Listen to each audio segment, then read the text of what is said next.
महात्मा गांधी कहते थे। Hello everyone, once again welcome back to my YouTube channel. आज हम लोग कुछ इंपॉर्टेंट कीवर्ड्स पढ़ने वाले हैं जो अंडरग्राउंड माइन से रिलेटेड है। तो चलिए जो पहला इंपॉर्टेंट कीवर्ड है उसको समझते हैं। Blown through shot. Adjoining gallery की कंडीशन में जब अप्रोचिंग गैलरी के बीच का पार्टिंग बहुत कम रहने के कारण एक्सप्लोजिव पार्टिंग को तोड़कर उस पार जाए तो उसे हम लोग ब्लोन थ्रू शॉट कहते हैं। अच्छी तरह से समझ में आएगा, वीडियो में कंटिन्यू बने रहिएगा। यहाँ पे क्या बोला है, एडजॉइनिंग गैलरी के कंडीशन में। अब हम लोग एडजॉइनिंग गैलरी किसे कहेंगे, यहाँ पे जो वर्ड है एडजॉइनिंग गैलरी किसे कहेंगे, यहाँ पे जो वर्ड है adjoining gallery, when the distance between two working places in underground is within 9 meter, then we can say this is called adjoining gallery। इसको आप लोग regulation number, coal mines regulation के रेगुलेशन नंबर 196 के sub regulation 6 में देख सकते हैं। आगे है हमारा वर्ड पार्टिंग। इसको एज हम लोग एग्जाम्पल भी समझेंगे कि पार्टिंग और एडजॉइनिंग गैलरी की कंडीशन कब आता है।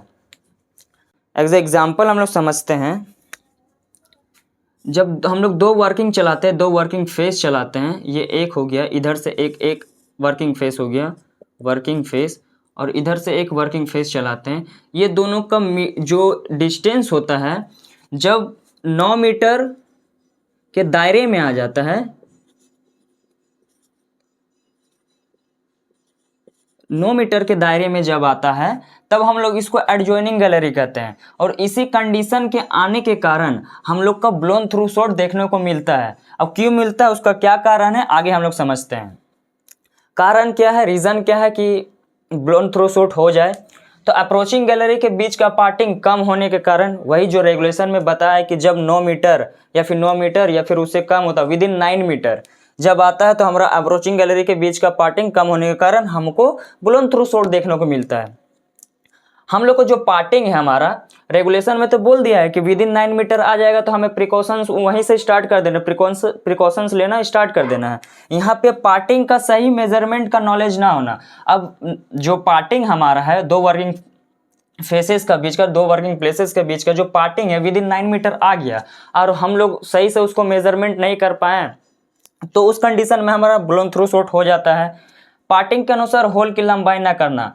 अगर हम लोग को पार्टिंग का नॉलेज भी हो जाता है कि हाँ इतना मीटर का पार्टिंग है, अब हमें प्रिकॉशंस लेना है, बट यहाँ पे पार्टिंग के अनुसार हम लोग होल का लंबाई नहीं, कभी होल बड़ा हो जाता है, किसी कारण बड़ा हो गया, उस कारण भी हमारा ब्लोन थ्रू शॉट देखने को मिलता है। यहाँ पे आ जाता है इफेक्ट। आशा करता हूँ ये आपको समझ में आ गया होगा कि रीज़न क्या है इसके पीछे, ब्लोन थ्रू शॉट होने के पीछे हमारा इफेक्ट, इसके क्या क्या प्रभाव है। तो प्रभाव क्या है, CH4 या कोल डस्ट एक्सप्लोजन होता है। यदि अप्रोचिंग फेस से आदमी को नहीं हटाया गया तो एक्सीडेंट हो सकता है। मान लीजिए ब्लोन थ्रू शॉट होता तो क्या होता है, मान लीजिए यहाँ पे वर्किंग चला रहे हैं और यहाँ पे भी वर्किंग चला रहा है और यहाँ पे हम लोग, यहाँ पे आदमी काम कर रहा है, यहाँ पे हम लोग ब्लास्टिंग मारे हैं। इन केस अगर अप्रोचिंग गैलरी के कंडीशन में रहा और यहाँ पे हम लोग जब चार्ज करेंगे तो ब्लोन थ्रू शॉट होगा तो इधर चल जाएगा एक्सप्लोजिव, इसको तोड़कर पार्टिंग को तोड़कर इधर चलाएगा। इन केस इधर पे चलाया तो यहाँ पे जो वर्कर्स रहेंगे ये तो एक्सीडेंट का शिकार हो जाएंगे। इसी कारण होता है कि वहाँ से आदमी को नहीं हटाते तो वही इफेक्ट पड़ता है। तो यहाँ पे हम लोग प्रिकॉशंस लेते हैं, क्या क्या लेते हैं वो हम लोग समझते हैं। पहला प्रिकॉशंस लेते हैं कि यही कि अगर हम लोग दो वर्किंग पेज के बीच का पार्टिंग 9 मीटर के दायरे में आ जाता है, 9 मीटर के दायरे में आ जाता है तो हम लोग एक तरफ को बंद कर देंगे। दोनों में से किसी एक तरफ हम लोग वर्किंग चलाएंगे, या फिर इधर चलाएंगे या फिर इधर चलाएंगे, दोनों में से एक तरफ को हम लोग बंद कर देंगे, मतलब फेंस ऑफ कर देंगे। वहाँ से हम लोग आदमी जो रहेगा, जो भी वर्कर्स रहेंगे वहाँ पे विड्रॉ कर लेंगे, इट मीन्स वहाँ से हटा लेंगे। उसके बाद फेंस ऑफ कर देंगे। ये हमारा प्रिकॉशंस हो जाएंगे। आशा करता हूँ ये आपको समझ में आ गया होगा। आगे हम लोग देखेंगे blown out shot. Blown out shot किसे कहते हैं, जब होल में भरा एक्सप्लोजिव केवल स्टीमिंग को तोड़कर बाहर आकर ब्लास्ट होता है उसे ब्लोन आउट शॉट कहते हैं। समझिएगा, ये हमारा वर्किंग फेस है। यहाँ पे हम लोग चार्ज किए हैं, होल लगाए हैं, एक एक्सप्लोजिव चार्ज किए हैं। स्टीमिंग मारे हैं,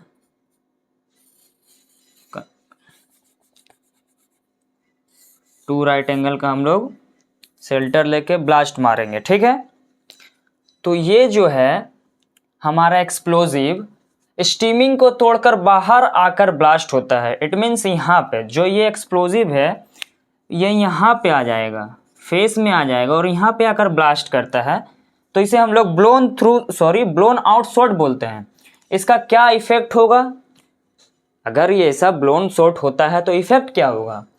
तो यहाँ पे हमको अगर कोल डस्ट एक्सप्लोजन होने का चांसेस है, मीथेन एक्सप्लोजन होने का चांसेस है। और ये जो ब्लोन आउट शॉट है होता क्यों है, क्यों होता है? मान लीजिए हम लोग ओवर चार्जिंग कर दिए, हमारा जो लेंथ है, होल का लेंथ है, उसके अकॉर्डिंग जो चार्जिंग करना था, जितने किलो हमको बारूद भरना था उससे एक्स्ट्रा भर दिए हैं, तो इस कंडीशन में हमको ब्लोन आउट शॉट देखने को मिलता है। प्रॉपर स्टीमिंग नहीं हुआ, समझ रहे? प्रॉपर स्टीमिंग नहीं हुआ है, फिर मिलता है हमको ब्लोन आउट शॉट। होल के बीच का डिस्टेंस प्रॉपर ना होना, हम लोग जो होल करते हैं इसके बीच का जो डिस्टेंस है वो प्रॉपर नहीं हो गई। तो हम लोग पढ़े हैं 2 कंसेक्यूटिव होल के बीच का डिस्टेंस 60 मीटर से कम नहीं होना चाहिए। तो होल का दोनों कंसेक्यूटिव होल के बीच का जो दूरी है वो प्रॉपर नहीं होगा, कहीं ज़्यादा होगा कहीं कम होगा, इसके कारण हम लोग को ब्लोन आउट शॉट देखने को मिलता है। नेक्स्ट हम लोग पढ़ेंगे मिस फायर। चलिए तो हम लोग मिस फायर को कंटिन्यू करते हैं, मिस फायर समझते हैं। मिस फायर रेगुलेशन नंबर 2 के अनुसार किसी भी शॉट होल में भरे बारूद का कंप्लीट आवाज ना करना या फिर ना होना। ये समझे, अभी डेफिनेशन समझिए, उसके बाद एज ए एग्जांपल हम क्लियर कर देंगे कि मिस फायर किसे कहते हैं। रेगुलेशन नंबर 2 के अनुसार किसी भी शॉट होल में भरे बारूद का कंप्लीट आवाज ना करना या फिर ना होना हम लोग मिस फायर कहते हैं। अब मिस फायर के कारण क्या है समझते हैं। अगर हम लोग फॉल्टी कनेक्शन यूज़ करेंगे इन बिटवीन, पूरे जो कनेक्शन हम लोग करते हैं एज अ कनेक्शन हम लोग पढ़े, तो कनेक्शन हम लोग अगर फॉल्टी यूज़ करेंगे तो हमको मिस फायर देखने को मिलेगा। वहीं पे faulty exploder, faulty short firing cable, poor quality of explosive, गंदा क्वालिटी का, अगर चीप क्वालिटी का हम लोग एक्सप्लोजिव यूज़ करेंगे तो हम लोग मिस फायर का चांसेस बढ़ जाता है। कम बारूद का भरना, bad connection between exploder and short firing cable, faulty detonator, जो हम लोग डेटोनेटर यूज़ करेंगे वो अगर उसमें कुछ खराबी निकला तो इसके कारण वो तो एक्सप्लोड करेगा नहीं, और प्राइम कार्टेज एक्सप्लोड नहीं करेगा तो फिर वो होल्स भी एक्सप्लोड नहीं करेगा, जिसके कारण मिसफायर हो सकता है। शॉर्ट होल के अंदर डस्ट होना, हम लोग जब होल्स करते हैं तो उसको एक स्क्रैपर से साफ करते हैं, उसमें डस्ट वगैरह रहते हैं, क्रैक चेक करते हैं, डस्ट वगैरह चेक करते हैं, अगर मौजूद रहता है तो उसको स्क्रैपर से साफ करते हैं। तो डस्ट अगर होता तो फिर हम लोग मिस फायर देखने को मिलता है। Bed connection between detonator lead wire and short firing cable, जो डेटोनेटर का जो 2 लीड वायर होता है और शॉर्ट फायरिंग का जो केबल रहता है उसके बीच में अगर बेड कनेक्शन है जो सर्किट पूरा नहीं करेगा तो मिस फायर हो सकता है। अब हम लोग समझते हैं मिस फायर, यहाँ डेफिनेशन है और as a example as a diagram हम लोग समझते हैं। अच्छी तरह से समझिएगा। ये देखिए हम लोगों का वर्किंग फेस है, ठीक है, जिसमें हम लोग होल किए हैं।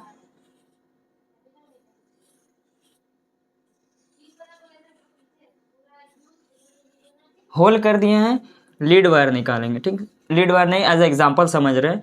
हम लोग होल किए, इसमें चार्ज कर दिए, अब इसमें स्टीमिंग कर दिए, स्टीमिंग पूरा अच्छा तरह से कर दिए।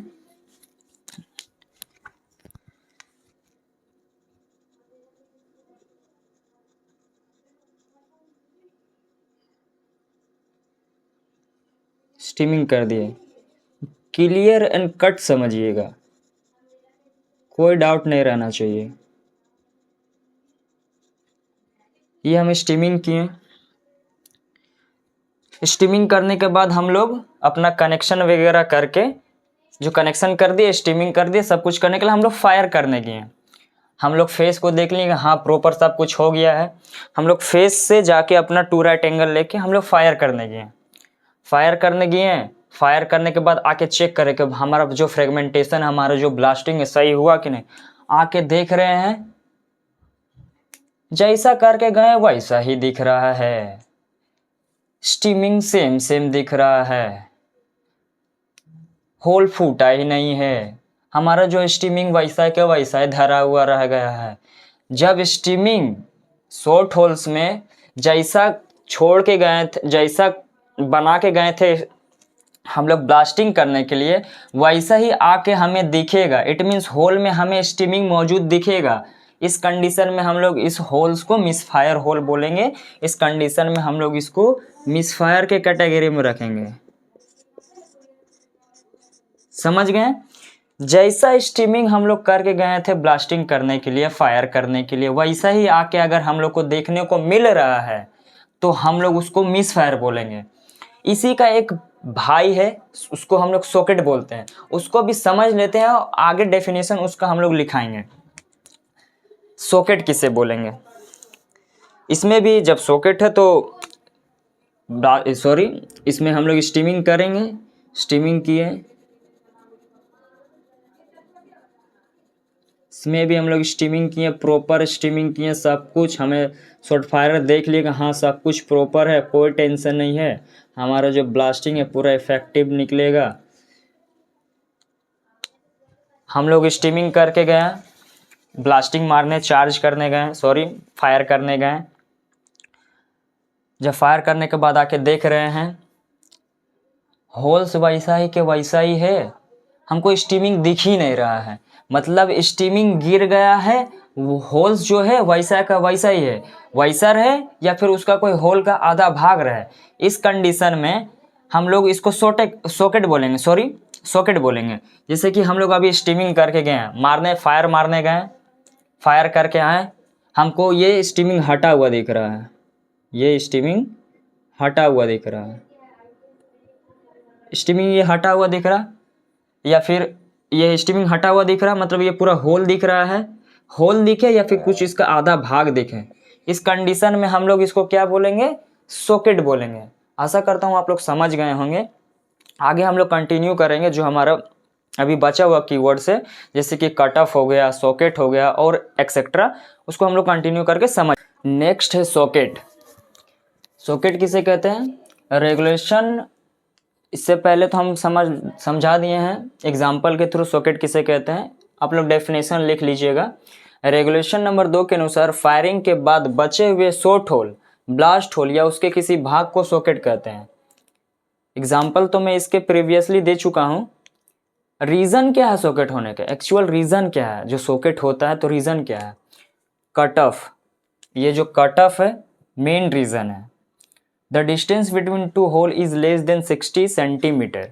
यहाँ पे आप लोग गौर कीजिएगा, जो जब मैं ब्लोन आउट शॉट पढ़ा रहा था वहाँ पे वो 60 सेंटीमीटर की जगह पे मैं 60 मीटर बोल दिया हूँ, उसके लिए सॉरी, आप लोग सुधार लीजिएगा। ब्लोन आउट शॉट पढ़ चुके हैं। ओवर चार्जिंग अगर करते हैं तो सॉकेट को हम लोग को देखने मिलता है। अब यहाँ पे जो वर्ड है हमारा कट ऑफ, इसको हम लोग क्लियर करते हैं, ठीक है। ये मान लीजिए हमारा वर्किंग फेस है जिसमें हम लोग शॉर्ट होल्स किए हैं, ठीक है। हमें पता है कि 2 कंसेक्यूटिव होल्स के बीच का डिस्टेंस लेस देन 60 सेंटीमीटर नहीं होगा। मान लीजिए किसी केस में 2 कंसेक्यूटिव होल के बीच का डिस्टेंस लेस देन 60 सेंटीमीटर हो गया है और हमें पता है कि सॉलिड ब्लास्टिंग में हम लोग डिले एक्शन डेटोनेटर का यूज़ करते हैं।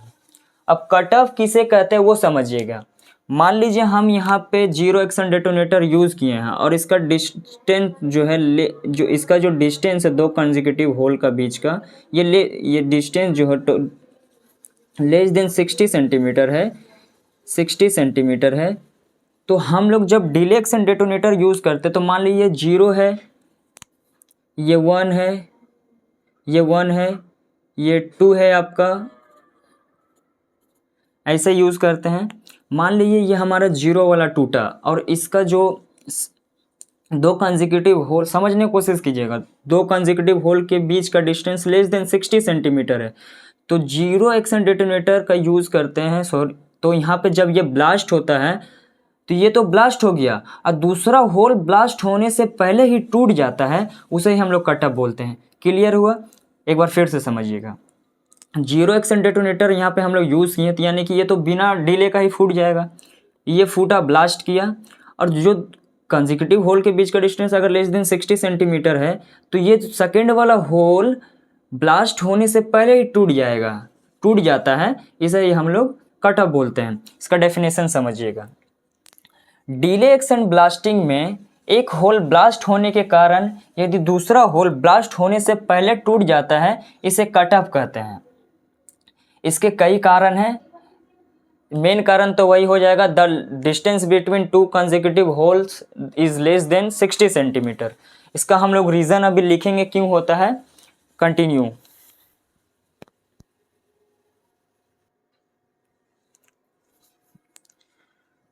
जो रीज़न बिहाइंड मिसफायर है उसे मैं वर्बली बताता हूँ, आप लोग नोट कर लीजिएगा।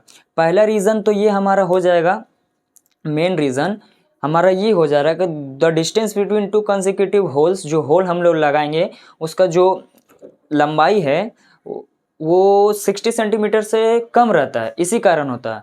तो एज़ पर रेगुलेशन हमारा जो दो कंसेक्यूटिव होल के बीच का जो लेंथ रहेगा वो 60 सेंटीमीटर या फिर उससे ज़्यादा रहेगा।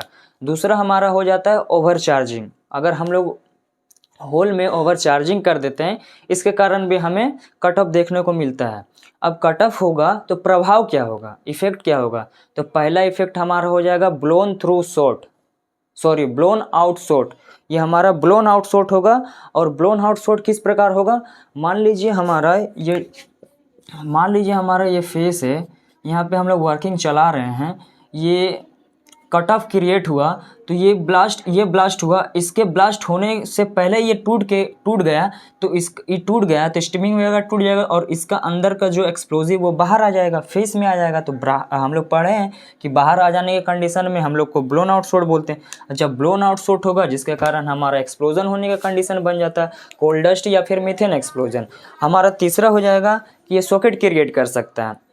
और हमारा ये चौथा हो सकता है क्या कि हमारे ये अगर कट ऑफ क्रिएट हुआ तो हमें जो ब्लास्टिंग होगा उसमें पुअर फ्रेगमेंटेशन देखने को मिलेगा।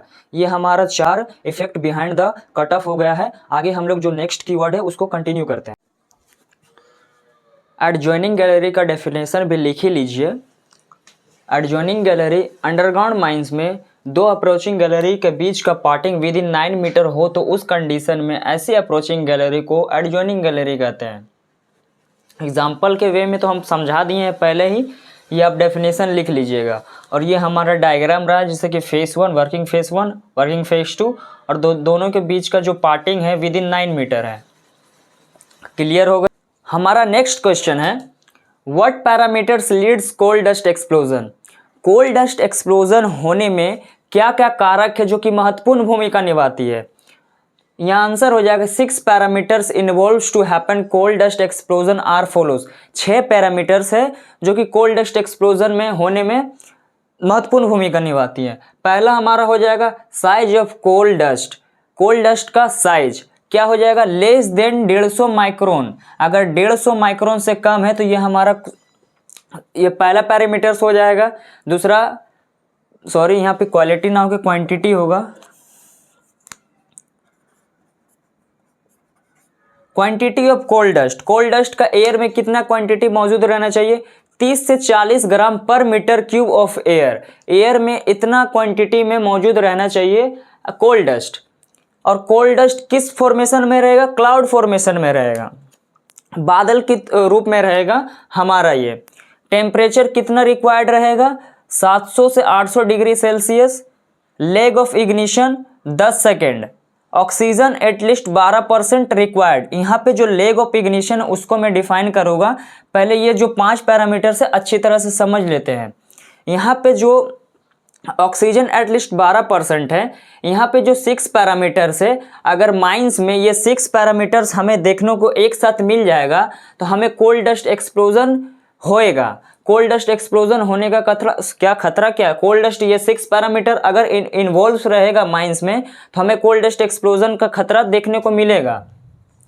आगे बात रही, अगर हम किसी 6 पैरामीटर्स को, एक पैरामीटर्स को अगर हम लोग रोक लेते हैं तो हमारा कोल डस्ट एक्सप्लोजन नहीं होगा।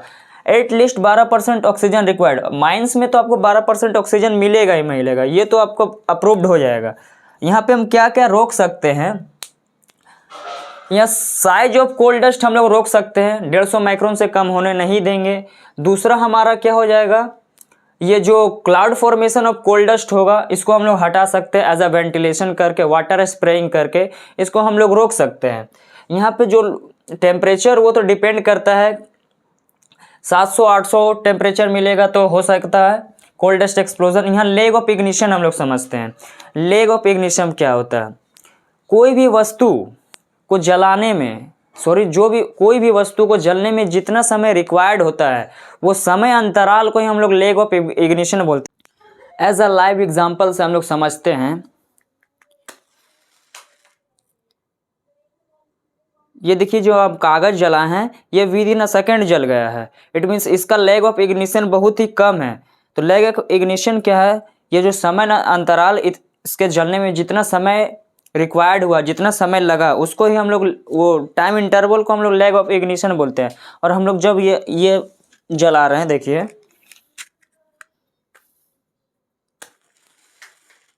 ये हम लोग जला रहे हैं, तो इसके जलने में जितना समय लगेगा उसको हम लोग लेग ऑफ इग्निशन बोलते हैं। आशा करता हूँ समझ गए होंगे। आगे हम लोग देखते हैं what parameters lead methane explosion. यहाँ पे मीथेन एक्सप्लोजन होने में क्या क्या पैरामीटर्स है वो जो लीड्स करते हैं, वो महत्वपूर्ण भूमिका निभाते हैं मीथेन एक्सप्लोजन होने में। 4 parameters involves to happen CH4 methane CH4, ये CH4 एक्सप्लोजन आर फॉलोज। ये आपका CH4 4 पैरामीटर्स पर डिपेंड करता है ये मीथेन एक्सप्लोजन। पहला CH4, अगर CH माइन में CH4 का जो परसेंटेज है बिटवीन 5.4 टू 14.8 रहा, सॉरी, CH4 बिटवीन 4 क्या बोल रहा है, the percentage of CH4 in present in mine between 5.4% to 14.8, ये आपका पहला पैरामीटर हो गया। दूसरा पैरामीटर हमारा हो जाएगा ऑक्सीजन एटलीस्ट 12%। तीसरा लेग ऑफ इग्निशन 10 सेकेंड, वहीं 1 सेकेंड हो जाएगा जब हम लोग टेम्परेचर इसका बढ़ा देंगे। अगर टेम्परेचर, यहाँ पे टेम्परेचर रिक्वायर्ड 650 डिग्री सेंटीग्रेड, अगर 650 डिग्री सेंटीग्रेड है तो हमारा लेग ऑफ इग्निशन जो रहेगा 10 सेकेंड रहेगा। वहीं अगर 650 की जगह पर अगर हम टेम्परेचर इंक्रीज करते हैं, इंक्रीज हो जाता है 1000 डिग्री सेंटीग्रेड, तो लेग ऑफ इग्निशन हमारा 1 सेकेंड हो जाता है। वहीं पे हमारा lag of ignition is inversely proportional to temperature. अगर हम टेम्परेचर बढ़ाएंगे तो हमारा लेग ऑफ इग्निशन घट जाएगा, और लेग ऑफ इग्निशन अगर बढ़ाएंगे तो टेम्परेचर हमारा घट जाएगा। ये दोनों फैक्टर पे डिपेंड करता है, लेग ऑफ इग्निशन पे और टेम्परेचर पे। तो आशा करता हूँ हमारा जो ये 2 पैरामीटर से, एक कोल डस्ट एक्सप्लोजन का और एक मीथेन एक्सप्लोजन को आप लोग समझ में आ गया होगा। आगे जो हम लोग पढ़ेंगे सॉलिड ब्लास्टिंग, जो कि नेक्स्ट पार्ट में, नेक्स्ट लेक्चर में पढ़ेंगे हम लोग सॉलिड ब्लास्टिंग। तो ऐसा ही मोर इन्फॉर्मेटिव वीडियो को देखने के लिए हमारे चैनल को लाइक, शेयर एंड सब्सक्राइब करें और बेल आइकन को हिट करना ना भूलें। अभी के लिए जय हिंद, जय भारत।